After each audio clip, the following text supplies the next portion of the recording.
Good morning, sir. Ako po si Jana Maris M. Alejaga. At ito ang aking output number 1. Ang mga leadership values na meron ako bilang isang leader, unang-una na dito ang honesty and integrity. Isang halimbawa, nung high school ako, ginawa akong treasurer ng mga klase ko. Sa akin nila inaabot yung mga pera, funds, para sa room namin or school namin or gaganapin events. Minsan, sumasobra yung funds na binibigay nila, may sobra, ganun, or may mga nagbibigay ng sobra. Pero hindi ko to ginagamit or ginagastos para sa sarili ko. Hindi ako bibili ng gamit yung funds namin para sa sarili ko. Hindi ko ito panggagala o kung ano, dahil yung pera na yon para sa aming magkakase, funds namin yon. Kapag may sobra, ibabalik ko yon sa kanila.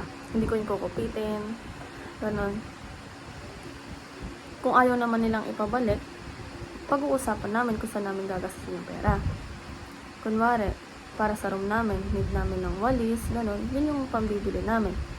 Yung pangalawa naman is good communicator. Magaling ako makipag-communicate.